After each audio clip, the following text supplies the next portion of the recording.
calling this? Hello kids, it's Miss Sherm here, and I've got a helper here, Liza, that's going to help me out today. Today we're going to be working on getting ready for our final presentation for that huge project that we've all been working on so long. So part of the project is dressing like your character. Your character may be several different things. Today I'm going to talk to you a little bit about if your character is more of an outdoor, explorer, or maybe a Native American. Very simple things that you can find around the house. The first thing you might want to find is maybe a piece of fabric. Anything that is an outdoor color, natural color, brown, whites, blacks. As you can see, this is just a piece of cloth, an old sheet, and I've cut a hole. Notice how it's rough around the edges. Remember, these people made their clothes just roughly out of earth material, so it doesn't have to be perfect looking like store-bought. So I'm just going to put this over Liza's head, and now we've got ourselves like a little poncho kind of thing going on. Next, I took some scraps from the sheet, and again, notice how they're rough, tied together, doesn't have to be perfect. One of these I can make kind of like a little sash here so that it looks a little bit more defined. So I'll tie it around her waist, or she can tie it around her waist. Thank you. There we go. Perfect.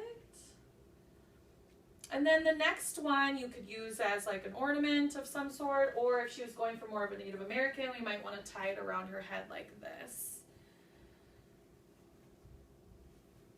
Perfect. Awesome. Sheet. Now to just get it a little bit more jazzy, you might want to make or find some beads or jewelry to kind of make it stand out a little bit more.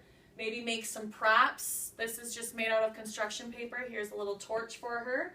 Or maybe if you're going for more of an explorer, outdoors, hunterman, you could find in your play materials a nice coon skin cap. All right, we're back, and today I have Mackenzie with me today, and I'm going to dress her up like a colonial girl or woman. So this one is pretty easy. The first thing I'm going to show her or put her in is just a longer, dark colored skirt. This could come from your closet, could come from mom's closet, grandma's closet, whoever may have maybe a longer neutral colored skirt. So I'm going to have Mackenzie go ahead and put that on. And then if for whatever reason the skirt is baggy or big, you can always clip it in the back with some clothespins or tie it maybe a little bit in a bunch with like a rubber band. Okay?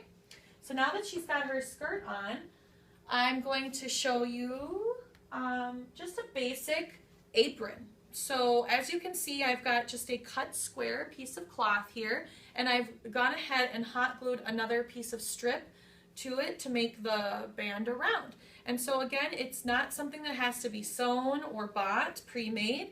It can look like it was made by the colonial people. So we're going to go ahead and tie this around her waist, and there she has her nice little apron. Perfect. There she goes. Next, I'm going to take a piece of that same cloth, and you want to pick neutral colors. Blues are good, maybe some reds, but they didn't have like bright, fancy patterns and those kinds of things. So this is a great color here, and I just made kind of a bunched up piece of fabric, just cut kind of roughly, and this can go around her shoulders like a nice little shawl. I'm just going to drape this over here. Looks nice. There. And then we can kind of bunch it together. You could tie it or clip it or just use a rubber band just so it's not going to fall off her. There. Now we have kind of the basic of her outfit there. Next, I'm going to just add some accessories. So the typical hat worn by women is the mop hat. And so we're going to go ahead and put this on her, and this was handmade, and please see the next video to see how to make this, but very simple, typical of the colonial women. And then next we have her props, and so for women you want to think about what were some of the traditional jobs that women had. Mostly it was in the home, sewing, working inside the house, so maybe cleaning. So here I have a basket for her that has some twine, some cotton, and some fabric, and she is all set set to go. All right. And now I have my friend Ryan here that's going to show us how to dress like a colonial boy or man.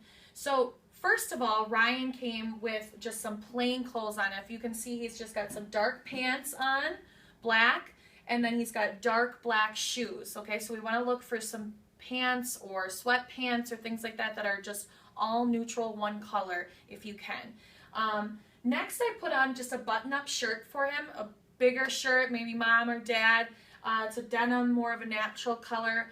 Nice with the buttons because that's typical of what men or gentlemen wore at that time.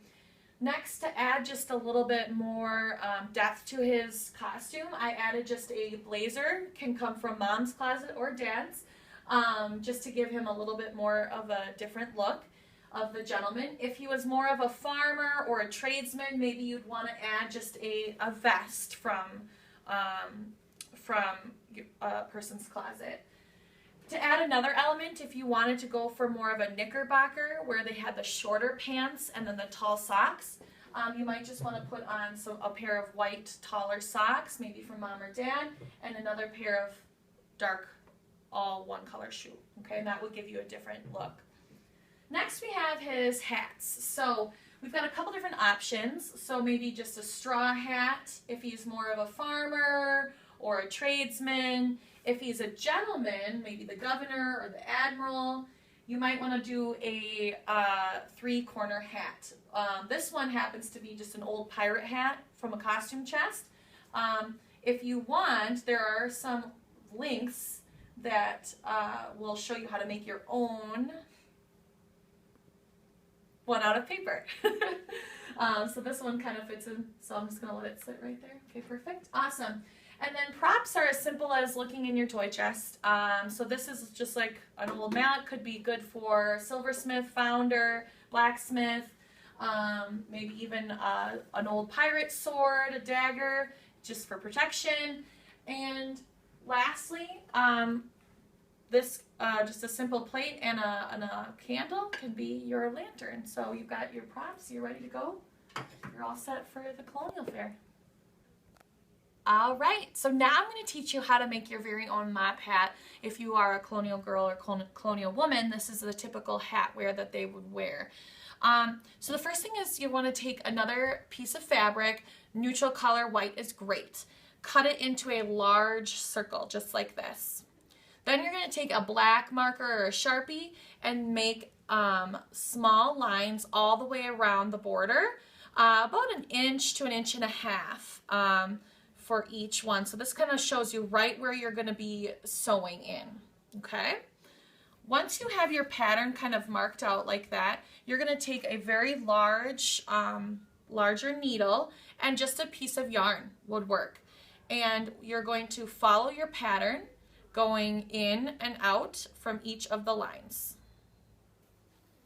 So in, and then I'm going to come back through here. You want to be very careful not to poke yourself. So just like that, and you follow it all the way around in a circle until you have your yarn all the way to the end. Then you want to pull these edges tight and tie them, so then we have kind of a hat that's a little bit gathered around the edges. It's not meant to sit snugly on your head, just kind of around a little bit like this, so it looks bunchy and gathered. And there you have it.